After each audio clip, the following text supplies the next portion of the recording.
Olá, eu sou Ana Amélia Azevedo e você está sintonizado no TV TST, o programa que leva até a sua casa tudo que é notícia no Tribunal Superior do Trabalho. Carreiras jurídicas, esse é o assunto da reportagem especial de hoje.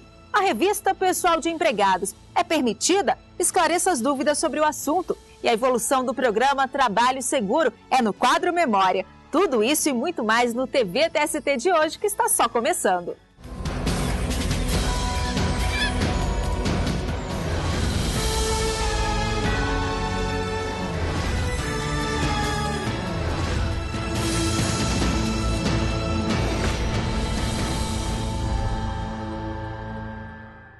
E para começar o programa bem informado, vamos aos destaques da semana no Tribunal Superior do Trabalho. Tribunal Superior do Trabalho promove seminário nacional com o tema Inovações e Desafios da Nova Lei sobre Crimes de Lavagem de Dinheiro. Durante 2 dias, autoridades responsáveis pelo combate a crimes financeiros discutiram medidas que garantam a efetiva aplicação da lei. Na abertura do evento, o presidente do TST, ministro Carlos Alberto Reis de Paula, frisou que para a palestra inicial não poderia haver nome mais apropriado que o do presidente do CNJ e do Supremo Tribunal Federal, ministro Joaquim Barbosa. Durante a palestra, o ministro Joaquim Barbosa falou sobre os prejuízos que a lavagem de dinheiro traz para a economia e afirmou ainda que é preciso adaptar o Código Penal à realidade para combater o crime. Tribunal Superior do Trabalho decide que Volkswagen vai ter que pagar horas extras a um ex-empregado. Ele trabalhava sem intervalo, pelo menos 8 horas por dia. O problema é que o horário dele mudava a cada 15 dias e, dependendo da escala, o serviço era realizado de manhã e à tarde, ou à tarde e à noite, passando das 10 horas. Para a maioria dos ministros do TST, é de responsabilidade da empresa planejar o sistema de turnos e horários. Com base nesse entendimento, a Volkswagen foi condenada. Justiça condena a Walmart a pagar indenização para vendedor que recebia castigos porque não cumpria metas da gerência. Ele era obrigado a limpar o chão do supermercado junto com o zelador e também a descarregar os caminhões de entrega. Além disso, ainda era xingado pelo chefe na frente dos colegas. Por causa das humilhações, o TST condenou o supermercado ao pagamento de R$6.000 de indenização. O direito não está restrito à advocacia privada. Pelo contrário, abre muitas portas para a carreira pública. Veja agora na reportagem especial o leque de oportunidades para quem estuda direito. A reportagem é de Cláudia Almeida.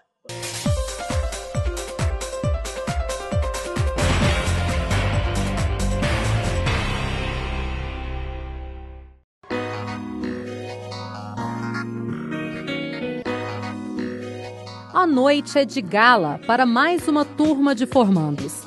Na plateia, mães, pais, avós, pra lá de emocionados. O vídeo caseiro mostra a euforia dos bacharéis em direito. Depois da colação de grau, chega enfim o grande momento, o baile de formatura.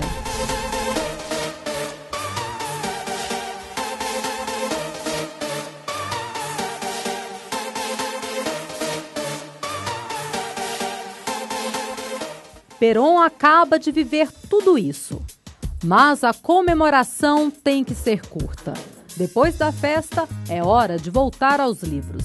As madrugadas em claro valeram a pena.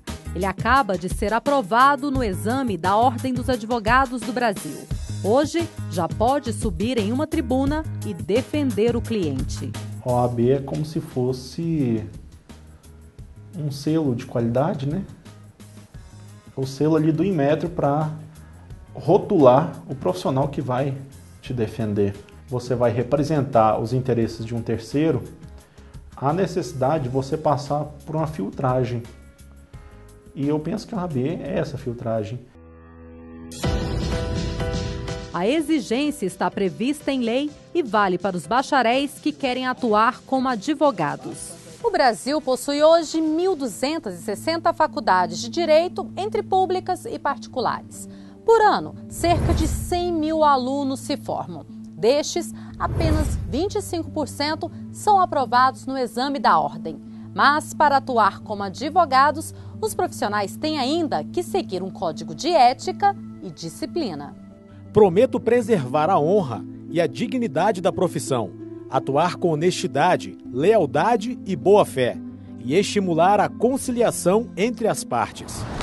Ocorre, excelências, que a empresa... Os profissionais podem se especializar em vários ramos: penal, civil, trabalhista. Nos casos em que o processo é levado a instâncias superiores, o advogado é responsável por fazer a sustentação oral. É o momento em que ele fica frente a frente com os magistrados para defender o cliente. Senhor presidente, senhores ministros. A questão é do conhecimento da corte. Experiência vivida pela Camila há 8 anos. Hoje, ela tem o próprio escritório e já se estabilizou na profissão ao defender casos de direito de família.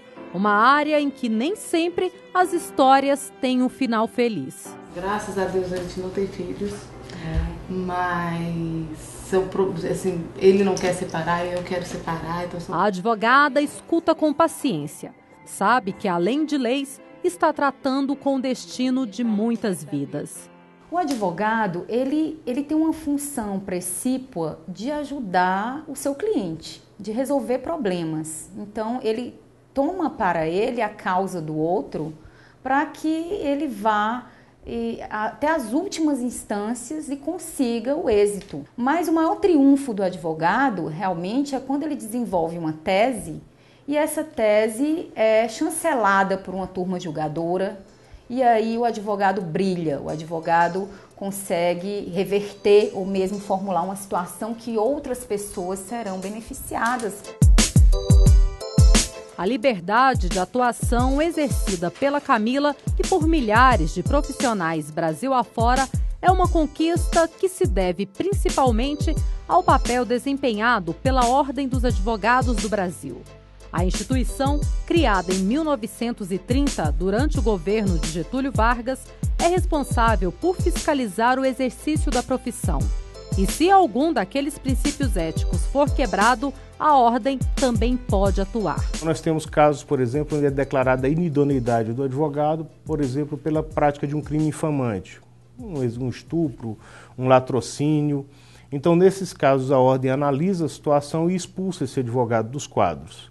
É o caso, por exemplo, daquele advogado também que retém dinheiro do seu cliente e não faz o repasse corretamente. Então, a ordem aplica penas de suspensões, aplica penas éticas e faz com que o advogado mantenha uma conduta que se espera à sociedade de qualquer profissional do direito.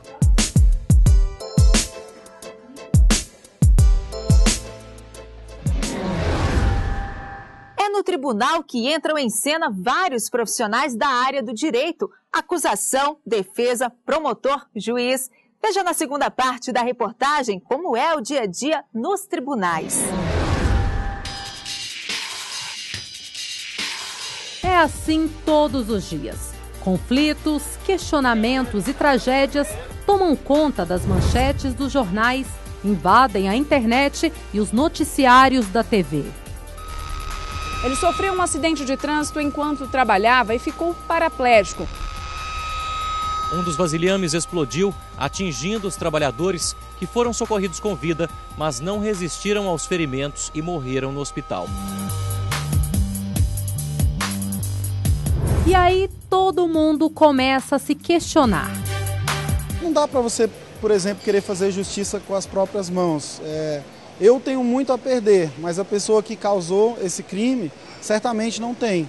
Então acho que o cidadão, ele tem que, por mais difícil que seja, sempre estar resguardado pela justiça. A justiça hoje em dia no Brasil é mais preparada para esse tipo de coisa. A gente tem que acreditar ainda no poder judiciário, senão qual a esperança que o cidadão tem, né? E para decidir quem tem a razão em qualquer conflito ou disputa judicial, entram em cena vários profissionais da área do direito. Para a gente entender melhor, vamos simular um júri popular. Esse aqui é o nosso tribunal virtual. Quem acusa e vai tentar demonstrar a culpa do réu é o promotor de justiça. Na vida real, representado pelo Eduardo Antunes.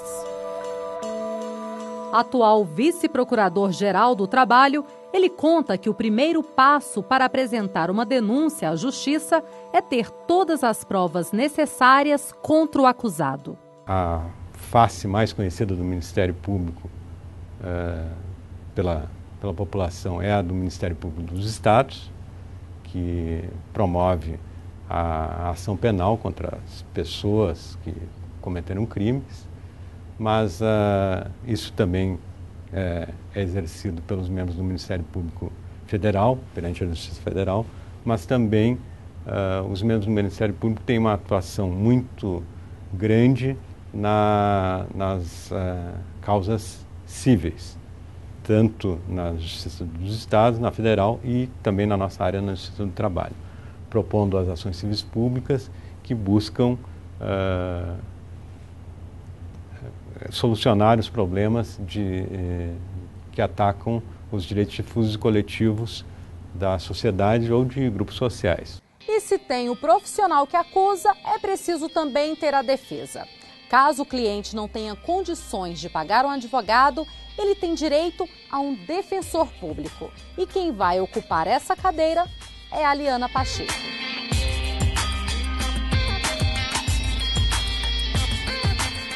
Há 6 anos, ela decidiu pela carreira.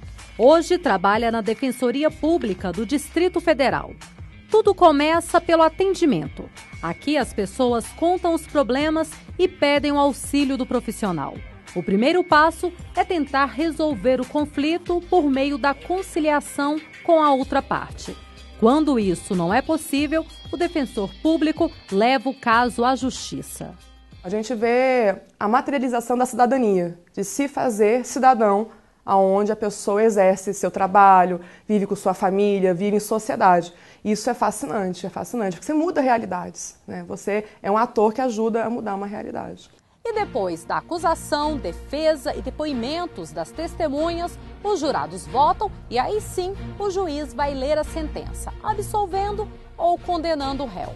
Essa tarefa vai ficar com a magistrada Zone de Siqueira. Juíza há 16 anos, ela conta que decidir não é uma tarefa fácil. E diferente do que muitos pensam, envolve sim muitos sentimentos. Claro que a formação teórica é importante, é muito importante, mas não é só a formação teórica que faz com que o juiz profira uma decisão, né? Porque os fatos nem sempre são contidos na lei. Os fatos são muito imprevisíveis, né?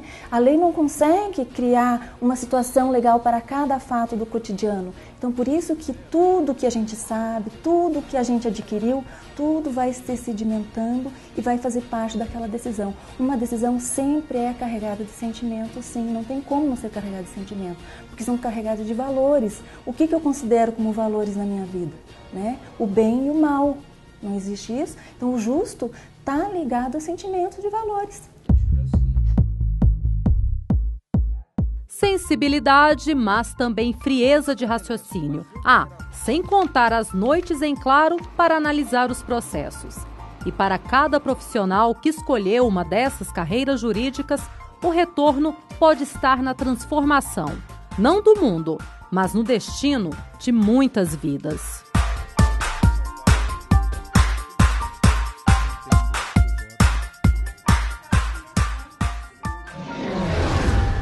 De qualquer parte do país, você pode entrar em contato e tirar as dúvidas sobre a Justiça do Trabalho. O lugar é aqui. O Diego Luiz, de Brasília, tem algumas perguntas sobre revista pessoal de empregados.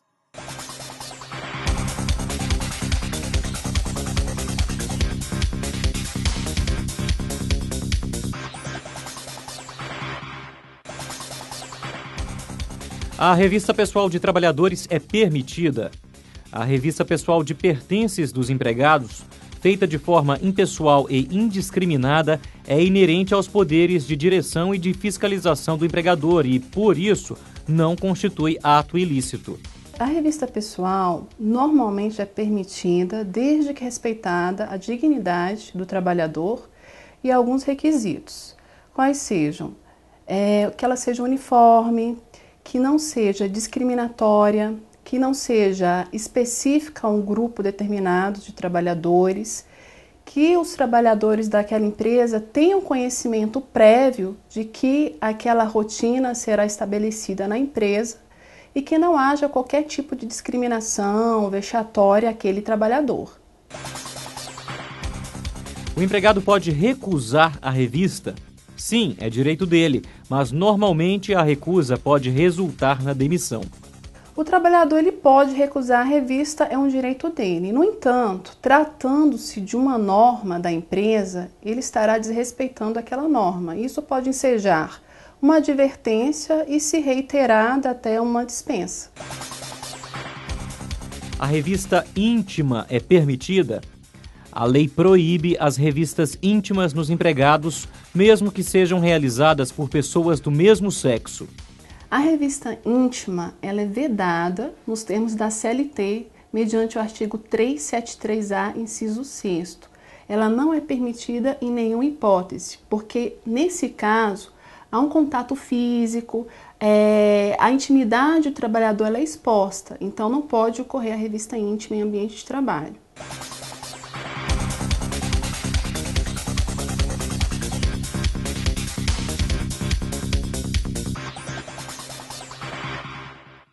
Faça como o Diego e mande a sua dúvida para nós. O caminho é o e-mail tv@tst.jus.br. No próximo bloco tem julgamento no TST. Não perca, em 1 minuto. Até já.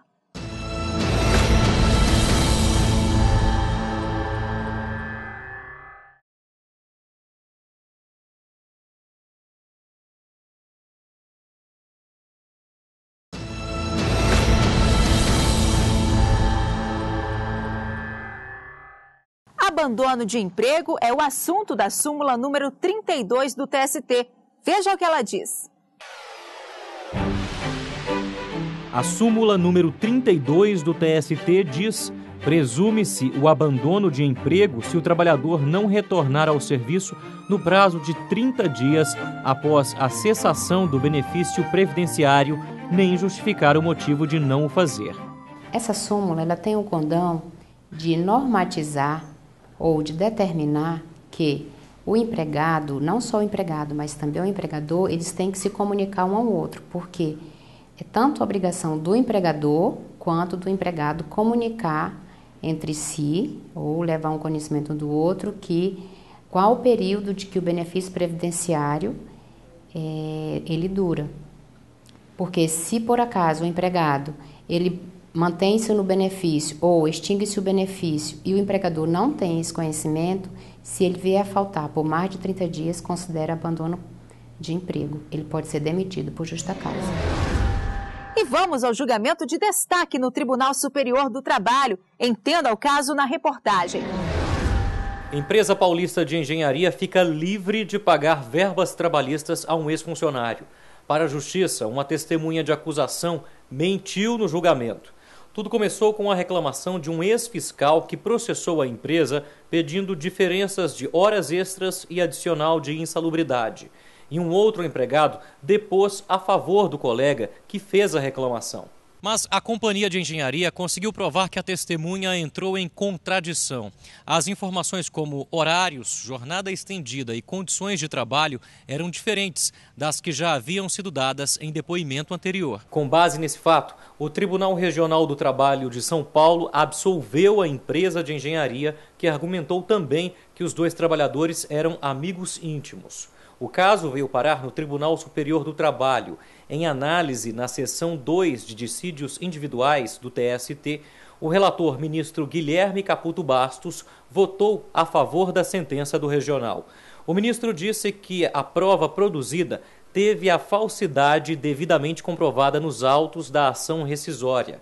Assim, o TST manteve a decisão do TRT paulista, que dispensou o pagamento das verbas ao fiscal que processou a companhia de engenharia. Veja agora como foi a decisão dos ministros do TST. Relator excelentíssimo senhor ministro Caputo Bastos, processo RO 1.382.200, dígito 22 de 2005, em que são partes Roberto Bertoletti e Vega Engenharia Ambiental S.A. Ministro Caputo Bastos, tem a palavra. Presidente, é um caso bastante interessante. Eu estou propondo negar-se provimento ao recurso procurei trazer para a ementa todo o histórico fático do processo. Trata-se de prova falsa, no sentido de que numa reclamação trabalhista, essa futura testemunha apresentou um pedido de condenação em horas extraordinárias, apresentando uma jornada menor da que apresentou em seu testemunho num processo em que figurou nessa condição. Quer dizer, esse depoimento testemunhal foi definitivo para a solução desta nova reclamação. Por isso, senhor presidente, que eu estou aqui mantendo a decisão do egrégio Tribunal Regional que andou nesse sentido. Em brevíssimo resumo, eu estou uma ementa bastante longa, bastante grande, mas para que a gente não pudesse perder, também é um caso bastante interessante. E a proposta, então, senhor presidente, é de negar provimento. Doutora Raquel, gostaria de sustentar pelo recorrente? Sim, por favor, excelência. Tem procuração nos autos? Sim. Concedo a palavra pelo tempo regimental. Obrigada. Antes de tudo, excelentíssimo presidente, saúdo todos os presentes em seu nome. Bom dia. A hipótese dos autos é simples, então serei breve. A empresa recorrida propôs ação rescisória contra uma reclamação trabalhista em que ela foi condenada em horas extras, sob a alegação de que uma das testemunhas, como bem relatou o senhor ministro Caputo Bastos, teria mentido. E nesse depoimento é que a sentença rescindenda se baseou.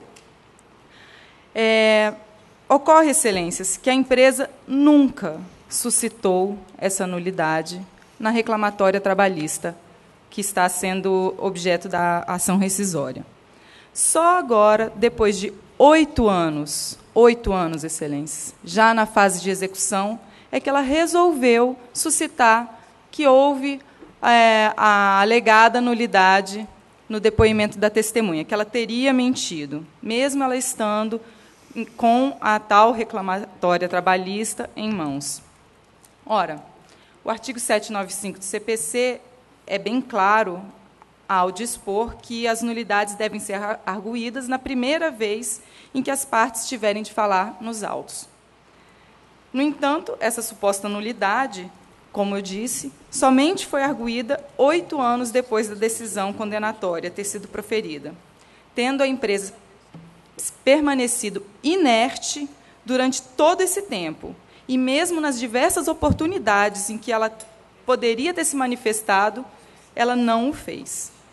Desse modo, o caso suplica a aplicação do artigo 795, porque o direito não deve assistir os que dormem. Além disso, a testemunha em questão depôs nos autos, esclarecendo os fatos e fazendo prova de que não teria mentido, que o seu depoimento corresponderia à realidade. O fato da testemunha ter ingressado com uma reclamação trabalhista autônoma, pedindo menos do que tem direito, por si só, não pode ser interpretado como contradição ao seu testemunho, tornando-o como supostamente mentiroso ou inverídico, até porque quem elaborou e assinou a petição não foi ela. Então, dessa forma, vem a recorrente e réu requerer o provimento do seu recurso para julgar improcedente a ação rescisória. Obrigada. Ministro relator. Presidente, tratam-se os autos de ação rescisória, ajuizada pela empresa autora com vista à desconstituição do acordo regional prolatado nos autos originários, sob o argumento ter sido proferido com base em prova falsa. Argumenta a autora que a testemunha arrolada pelo réu para prestar depoimento no processo originário mentiu na audiência de instrução e julgamento, tendo em vista que, nessa ocasião, teria feito afirmações que não condizem com as alegações por ele expendidas na reclamação trabalhista, que também moveu contra a empresa autora da rescisória. O Tribunal Regional concluiu pela procedência do pleito rescisório da autora, para, reconhecendo a alegada falsidade da prova testemunhal, desconstituir parcialmente o acordo regional e, em juízo rescisório, julgar improcedente o pedido de horas extraordinárias. As razões do recurso ordinário em exame, o réu sustenta que a falsidade da referida prova testemunhal já poderia ter sido suscitada pela autora nos autos originários, de sorte que a sua alegação apenas em sede de ação rescisória configura afronta ao disposto nos artigos 795, 796, 798 da CLT. Argumenta ainda que nos autos da presente ação rescisória há provas aptas a demonstrar a veracidade do depoimento prestado pelo senhor fulano de tal, de sorte que o acordo ora recorrido, da forma como proferido, afronta a literalidade do artigo 5º, 36, 55, nem sei mais o que eu notei aqui, 55 e 57 da Constituição Federal. De plano, mostra-se totalmente infundada a alegação do ora recorrente quanto à suposta extemporaneidade da arguição de prova falsa feita nos autos da presente ação rescisória. Isso porque o próprio artigo 485 do Código de Processo Civil, em seu inciso 6º, faculta a rescisão de decisão com base em falsidade de prova que tenha sido apurada nos autos da própria ação rescisória, tal como se deu no caso vertente. Por outro lado, afigura-se irretocável o acórdão ora recorrido quanto ao reconhecimento da falsidade da prova testemunhal. Vem tecendo uma série de considerações, presidente, e para fixar-se bem na questão desta falsidade alegada, trago inclusive os horários praticados pelo depoente na sua ação trabalhista, os que ensejaram o seu depoimento como testemunha. Irrelevante, outro sim, o fato de a testemunha ter ratificado nos autos da ação rescisória o depoimento então prestado no feito originário. Isso porque a testemunha pode ter mentido tanto na instrução da reclamação trabalhista originária, como também na presente ação rescisória. Por fim, impende registrar que a contemporaneidade existente entre a data do depoimento prestado no feito originário e a do ajuizamento da reclamação trabalhista pela testemunha, ocorridos, respectivamente, em julho e abril do ano de 2000, em abril e julho do ano de 2002, apresenta-se como mais um forte elemento a corroborar o reconhecimento da alegada prova falsa. Isso porque, neste caso, sequer existe lapso temporal suficiente para respaldar a disparidade dos horários de trabalho informados pela testemunha. Assim, configurada nos autos a hipótese de rescindibilidade prevista no inciso 6º do artigo 485 do Código de Processo Civil, afigura-se irretocável o acordo ora recorrido, no que julgou procedente o pleito rescisório da autora para rescindir o acordo regional proferido com base em prova falsa. Então, com todo respeito, entendendo e acolhendo as ponderações feitas da tribuna, acho que a questão encerra um outro posicionamento, pelo que mantenho a proposta do presidente entregar-se provimento ao recurso. Senhores ministros, este é um caso que eu considero emblemático e sumamente importante do ponto de vista da moralização na colheita da prova testemunhal na justiça brasileira, em particular na justiça do trabalho. Nós sabemos que são incontáveis os casos desse jaez em que a mesma pessoa comparece à Justiça do Trabalho e, na qualidade de reclamante, dá uma versão e, posteriormente, noutro processo, para entender a interesse de fulano, de Beltrano ou de uma empresa, dá uma versão diametralmente oposta. Nós sabemos, falta de credibilidade e a necessidade de emprestar-se maior seriedade aos testemunhos. Por isso, eu não apenas acompanho Vossa Excelência, como acho esta decisão exemplar, e eu faria uma ementa, ministro Caputo Basso, extremamente didática e pedagógica sobre esse aspecto, ressaltando sobretudo isso, que se rescinde acórdão por falsidade de prova, em que se constate que a mesma pessoa ora presta um depoimento, ora presta outro na qualidade de testemunha, como forma de estimular-se uma maior respeitabilidade e uma maior credibilidade aos testemunhos prestados na Justiça do Trabalho. É unânime a decisão, como propõe Sua Excelência o ministro relator. Presidente, peço notas degravadas. Notas degravadas para o ministro Caputo. E não perca no próximo bloco o que fazer se o empregado que está cumprindo aviso prévio praticar irregularidades no trabalho. A resposta em 1 minuto. Até já!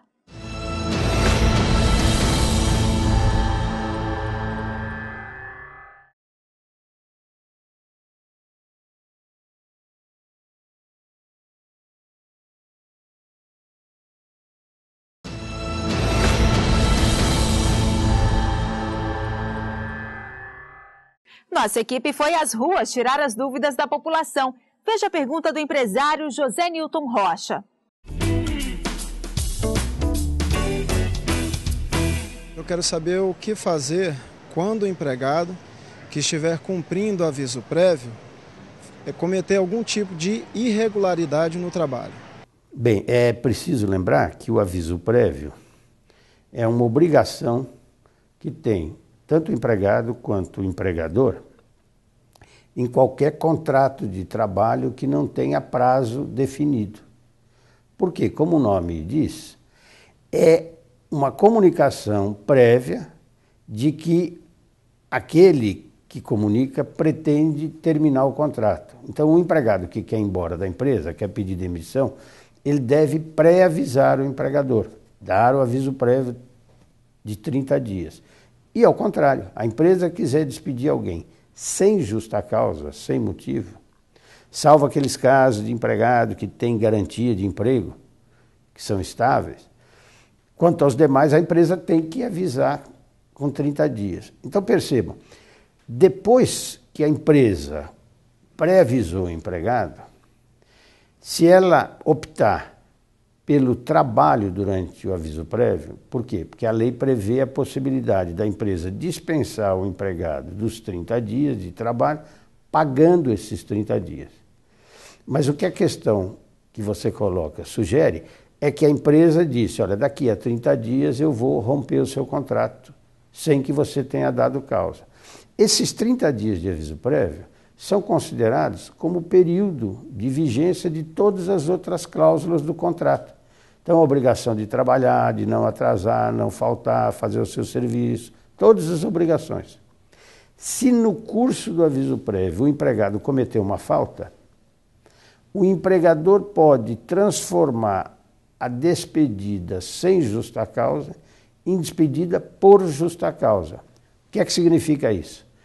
Quando a gente é despedido sem justa causa, a gente levanta os depósitos do fundo de garantia, a empresa paga uma multa de 40% do valor depositado no fundo de garantia, a gente recebe férias proporcionais, 13º proporcional e tem direito ao aviso prévio. Se eu recebo o aviso prévio no dia seguinte cometo uma falta, converte a minha dispensa de injusta para dispensa por justa causa. Eu perco a multa do fundo de garantia, perco o direito de levantar os depósitos são meus, mas eu não posso sacá-los.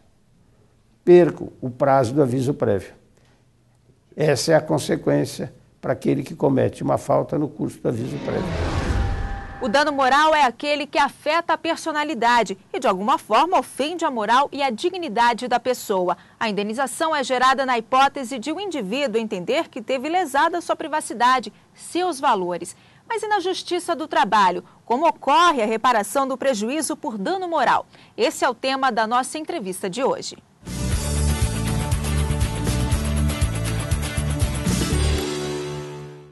E sobre o tema dano moral na Justiça do Trabalho, eu converso agora com o ministro do TST e autor de um livro sobre o assunto, o ministro Guilherme Caputo Bastos. Olá, ministro, muito bem-vindo ao nosso programa. Grande prazer estar aqui com vocês. Bom, ministro, agora queria que o senhor explicasse, até para esclarecer quem está em casa, o que o direito entende por dano moral? O dano moral hoje é pela sua própria apresentação da nossa entrevista, ele protege valores como a honra, a dignidade, a privacidade, são direitos que a Constituição Federal protege, são valores de grande importância para qualquer cidadão, e o direito, evidentemente, o protege e, como não poderia deixar de ser, também o direito do trabalho. Agora, qual que é a origem do dano moral na Justiça do Trabalho? É diferente do dano moral no caso do direito civil? Não. De uns tempos para cá, não é coisa muito antiga no direito do trabalho. De uns tempos para cá, os trabalhadores e trabalhadoras se deram conta de que poderiam também reclamar perante a Justiça do Trabalho a observância da preservação desses direitos com relação à sua honra, à sua privacidade, à sua imagem, né? Também derivado da relação de trabalho. Então, nós podemos dizer que vem sofrendo paulatinamente um crescimento bastante significativo. Pois é, ministro, o número de decisões envolvendo pedidos de indenização por dano moral, como o senhor disse, cresceu muito. Inclusive aqui no Tribunal Superior do Trabalho? Olha, nós temos por ano ajuizadas perante a Justiça do Trabalho em torno de 3 milhões de novas ações. Eu diria que de uns tempos para cá, a regra, a proteção explícita com relação a esses valores tão caros a qualquer cidadão, eles já vieram da Constituição Federal de 88. E aos poucos, os trabalhadores e trabalhadoras, os sindicatos, se deram conta de que poderiam também perseguir a reparação com relação a alguma ofensa, à honra, à privacidade, a imagem dos trabalhadores e trabalhadoras perante a Justiça do Trabalho. E esse crescimento tem sido bastante significativo e, evidentemente, cresce na base, ele também acaba chegando com um número bastante significativo no Tribunal Superior do Trabalho. Quais exemplos mais comuns ou mais curiosos a gente teria desse tipo de indenização no TST?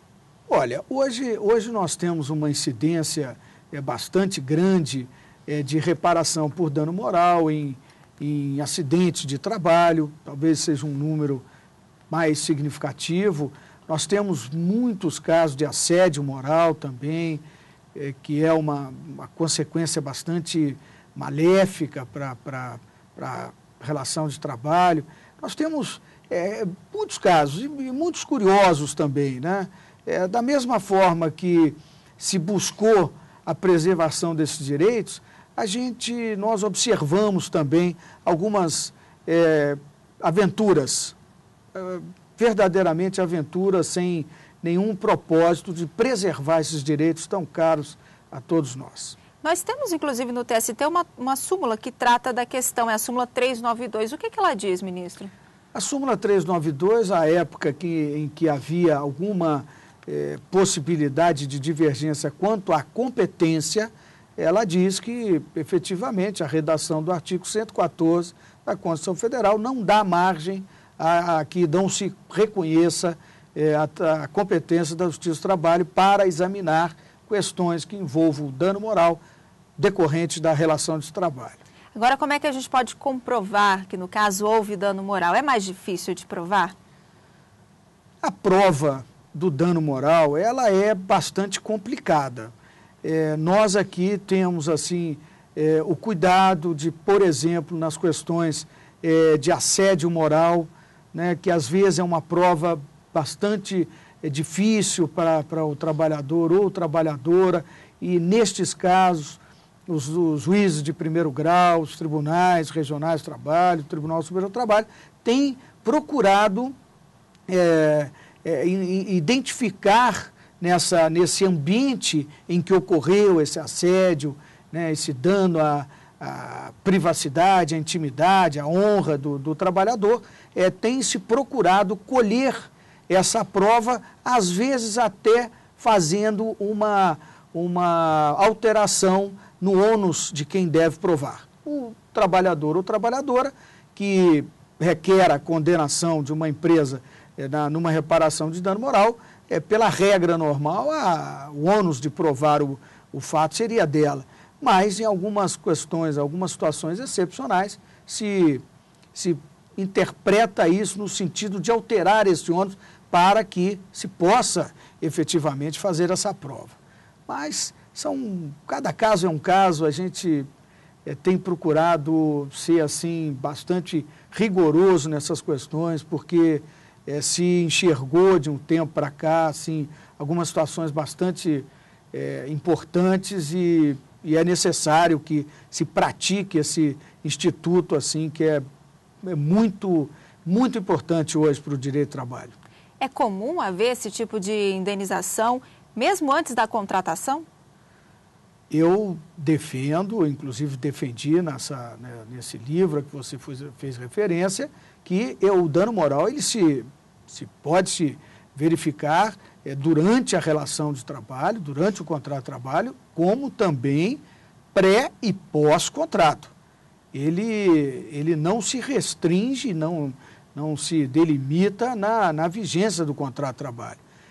Nós já tivemos muitas ocasiões em que há uma promessa de emprego explícita. Nós tivemos um caso há pouco tempo em que havia uma promessa por escrito de contratação, o trabalhador tomou todas as providências para assumir este emprego e depois, sem razão nenhuma, a empresa simplesmente negava essa contratação e dessas provas que puderam ser colhidas no processo, se verificou que efetivamente essa contratação haveria, se não for uma decisão não justificada da empresa, e nós reconhecemos que houve um dano reparável a esse trabalhador ou trabalhadora, e não havia contrato de trabalho ainda, havia uma expectativa de contrato de trabalho. Como também já pudemos, em alguns casos, observar procedimentos discriminatórios, né, que é uma prova difícil, mas se colhe, né, provas a pessoa se apresenta para um trabalho e descobre-se que há uma lista, né, onde esse trabalhador tem o seu nome inserido, né, e ao consultar essa lista lhe é negada a possibilidade de ter esse contrato formalizado.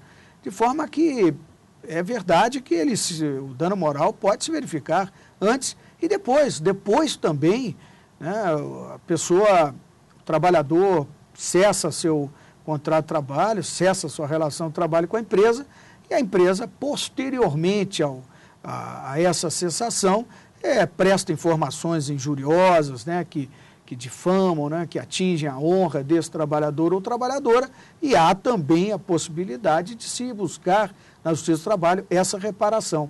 De forma que eu defendo isso e com convicção de que ele pode se verificar nessas 3 fases.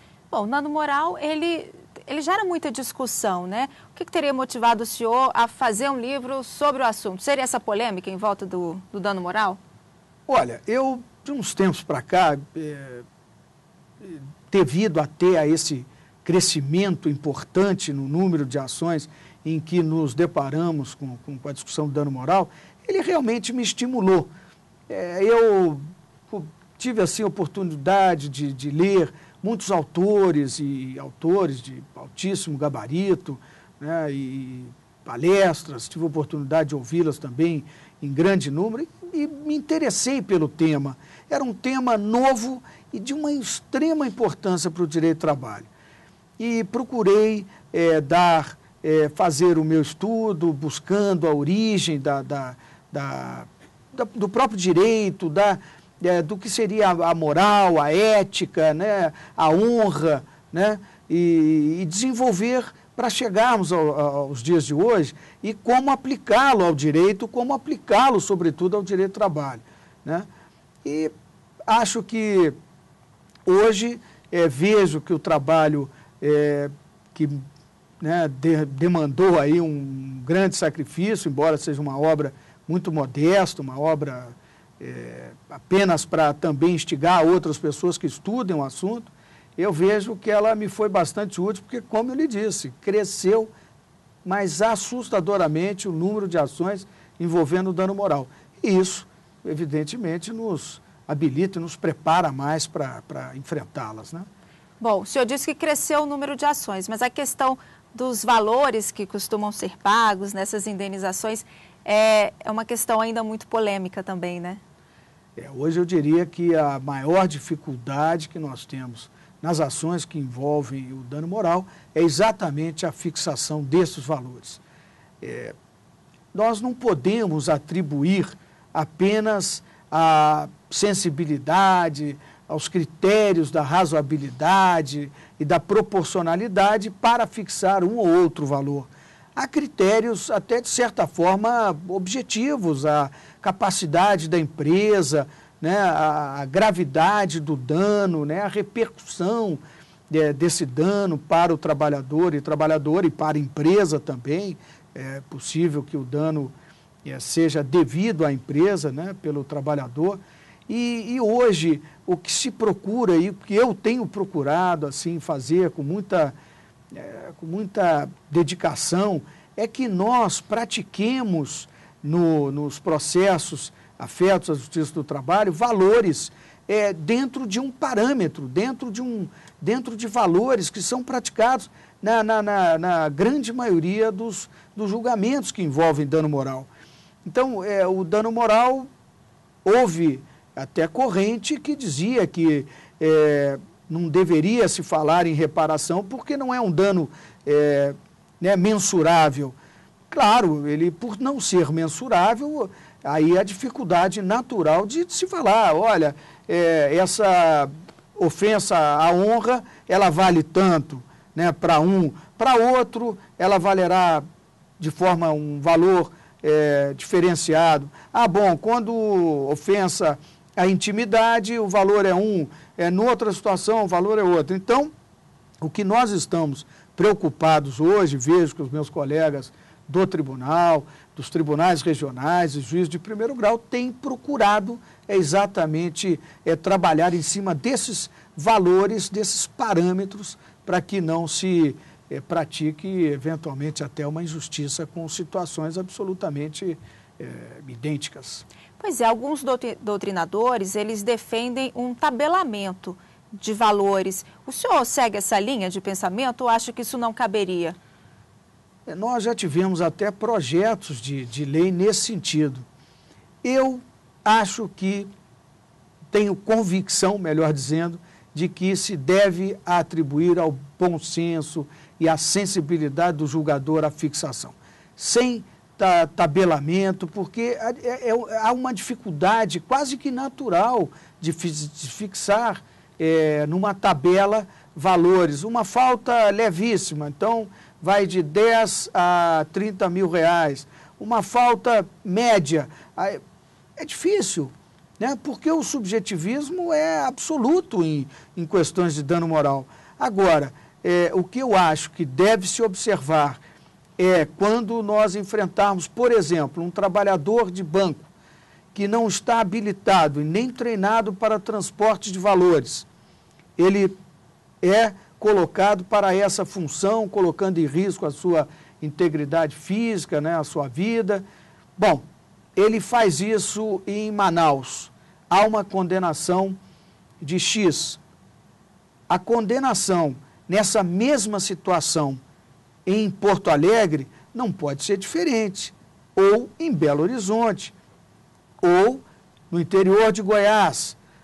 O fato sendo o mesmo, o que nós devemos observar é o valor a ser observado para todas essas situações. Então, eu acho que sou contra o tabelamento, mas sou absolutamente a favor de que tenhamos parâmetros para a fixação desses valores. Ministro, muito obrigada pela entrevista, por o senhor ter vindo ao nosso programa e por esses esclarecimentos. Eu estou sempre às ordens, é um grande prazer estar aqui com vocês. Bom, e é de iniciativa do Tribunal Superior do Trabalho o programa Trabalho Seguro para a prevenção de acidentes. Em janeiro de 2012, ele ganhou impulso com a realização de 13 atos públicos em grandes obras de infraestrutura e em 10 dos 12 estádios em que vão ser disputados os Jogos da Copa do Mundo de Futebol de 2014. Veja agora no quadro Memória como foi a evolução do programa Trabalho Seguro.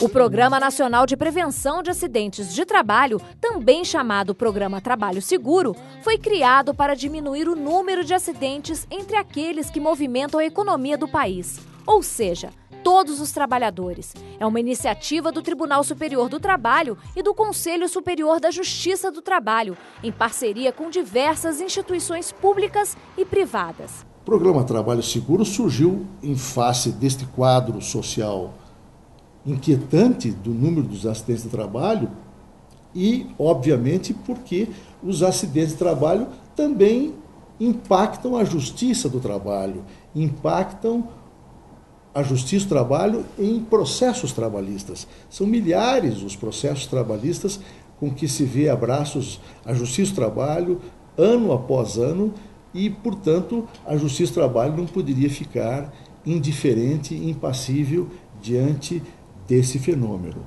O programa Trabalho Seguro busca a integração de empregados, empresas, sindicatos, comissões internas de prevenção de acidentes, instituições de pesquisa e ensino. Outros setores da sociedade desenvolve e executa projetos e ações nacionais voltados à prevenção de acidentes de trabalho e ao fortalecimento da política nacional de segurança e saúde no trabalho. As estatísticas apontam com destaque a redução do número de acidentes de trabalho no Nordeste. A Bahia teve 26.483 registros em 2009 e no ano seguinte foram 23.934. No Rio Grande do Norte, houve diminuição de 8.923 casos em 2009 para 7.023 em 2010. A prevenção também se reflete na saúde dos trabalhadores de todo o país. Os acidentes por motivo de doença do trabalho no Brasil seguiram a mesma direção. Queda de 20.356 em 2008 para 19.570 em 2009, chegando a 15.593 em 2010. Mas é preciso ir além, e a construção civil é um dos focos. Houve cerca de 55 mil registros de acidentes nos canteiros de obras do Brasil em 2010. A construção civil é o ramo da indústria que apresenta o maior número absoluto de acidentes de trabalho, segundo os dados estatísticos mais atuais. Por isso, merece maior atenção. O programa tem promovido atos públicos nos canteiros de grandes obras de todo o país, chamando a atenção da sociedade para a importância de medidas de segurança e saúde do trabalho na construção civil.